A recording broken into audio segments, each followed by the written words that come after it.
Sumainyo ang Panginoon. At sumairin. Ang mabuting balita ng Panginoon ayon kay San Mateo. Papuri sa iyo, Panginoon.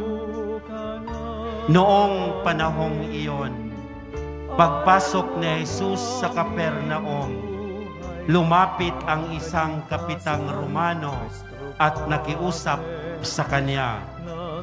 Ginoo, ang alipin ko po'y na paralysis. Siya'y nararatay sa amin at lubhang nahihirapan. Paroroon ako at pagagalingin siya. Sabi ni Jesus. Ngunit sumagot sa kanya ang kapitan. Ginoo, hindi po ako karapat-dapat na puntahan pa ninyo sa aking bahay. Sabihin po lamang ninyo at gagaling na ang aking alipin. Ako'y nasa ilalim ng mga nakakataas na pinuno at ako naman ay may nasasakupang mga kawal. Kung sabihin ko sa isa, humayo ka, siya'y humahayo, at sa iba, halika, siya'y lumalapit. At sa aking alipin, gawin mo ito, at ginagawa niya. Namangha si Jesus nang marinig ito, at sinabi niya sa mga taong sumusunod sa kanya, sinasabi ko sa inyo na hindi ako nakatagpo kahit sa Israel ng ganito kalaking pananalig. Tandaan ninyo, marami ang darating buhat sa silangan at kanluran at dudulog sa hapag na kasalo nina Abraham, Isaac at Jacob sa kaharian ng langit. Mga kapatid, ito ang mabuting balita ng ating Panginoon. Pinupuri ka namin, Panginoong Jesus. Magsiupo na po. Magandang umaga po sa inyong lahat, sa lahat na nandito ngayon sa dambana ng ating buong Jesus Nazareno.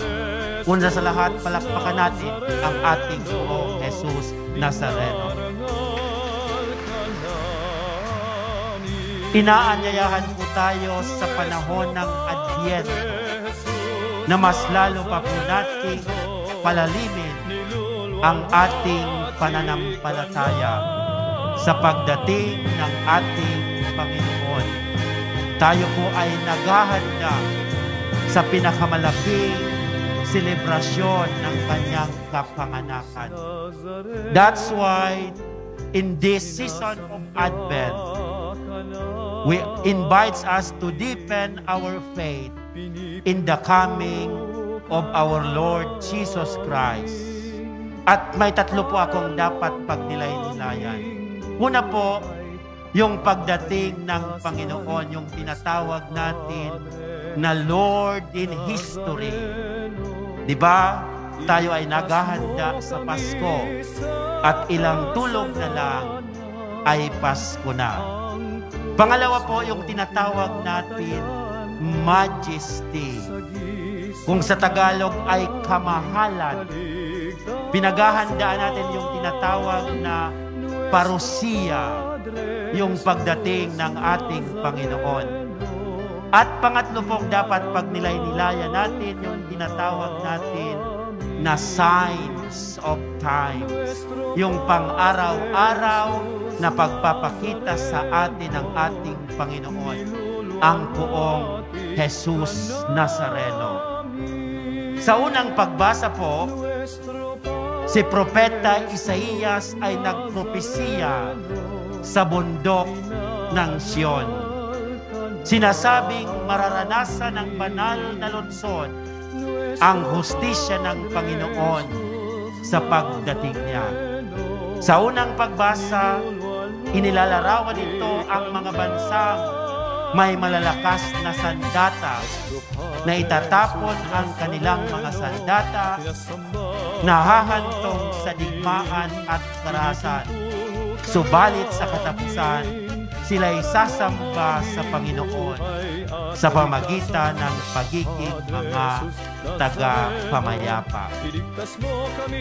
Mga kapatid, bilang mga saksi ng pananampalataya, di ba, kitang-kita natin sa ating simbahan, lalo na po ngayon sa Pilipinas, ay pinagdiriwang natin ang 500 years of Christianity, yung ating paniniwalang Kristiyano, yung ating paniniwalang Katoliko.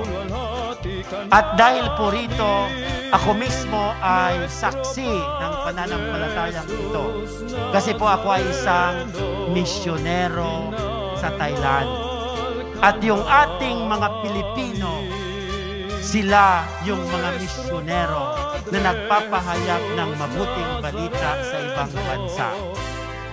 Hindi hinanap nila yung trabaho lang doon, kundi hinanap nila si Jesus. Ito yung ibig sabihin ng pagiging saksi ng pananampalataya.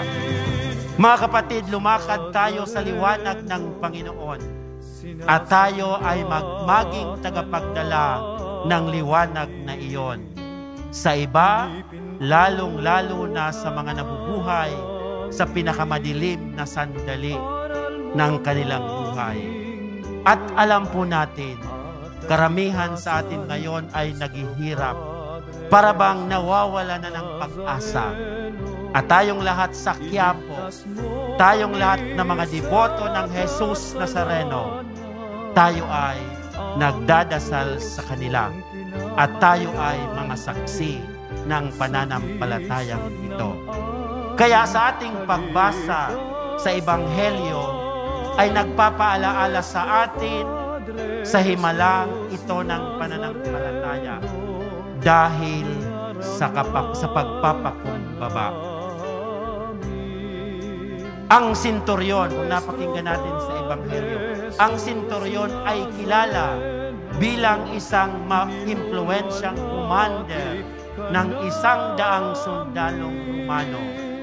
Ngunit, sino ang maniniwala na ang gayong kapangyarihan, siya ay nagpakumbaba ng kanyang sarili sa paanan ng ating Panginoon.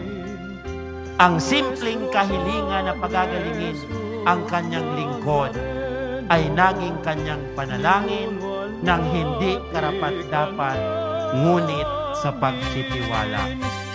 Ang kanyang mga salita ay sinasalita bago ang banal na komunyon. Di ba kung ito po ay sinasabi natin, bago natin tanggapin si Jesus, hindi ako karapat-dapat na tumanggap sa iyo. Ngunit sa isang salita mo lamang ay gagaling na ako. Naniniwala po tayo sa espiritual na pagpapakas na dulot ng kanyang salita at sakramento. Ang pagkamangha ni Jesus ay nagsisiguro sa kanya ng kaligtasang ipinahayag sa mga patriarka sa lumang tipan na binabanggit sa Ebanghelyo.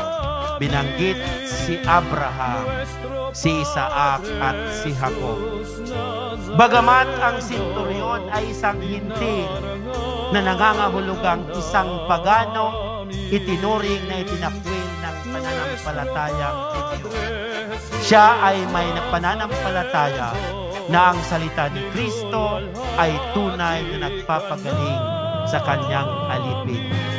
Kaya naranasan niya ang nagliligtas na plano ng Diyos sa kanyang buhay. Mga kapatid, ang panahon na ito ng Adbyento ay ang ating espiritual na paglalakbay kasama ang Panginoon, ang Poong Jesus Nazareno. Sa kabila ng ating mga pagsubok at pasakit, palagi niya tayong gagabayan at sasamahan sa pagtitiis kung tayo ay may buong tiyaga. At habang po tayo ay nabubuhay sa mundong ito, ipinagkakatiwala natin sa Kanya ang ating mapagkakatiwalaang saksi ng Kanyang mensahe ng pag-asa, pag-ibig, kagalakan at kapayapaan. Ang ating panampalataya sa Kanya ay dapat umakay sa atin na patibayin ang ating kaugnayan sa ibang tao. Gayon po ay tumahimik tayo ng sandali. Hilingin natin sa ating Poong Jesus Nazareno na bigyan tayo ng ganitong pananampalataya. 500 taon ang nagdaan sa Pilipinas at tinatawagan tayo na tayo rin ay magbahagi ng paniniwala ito. Gifted to give.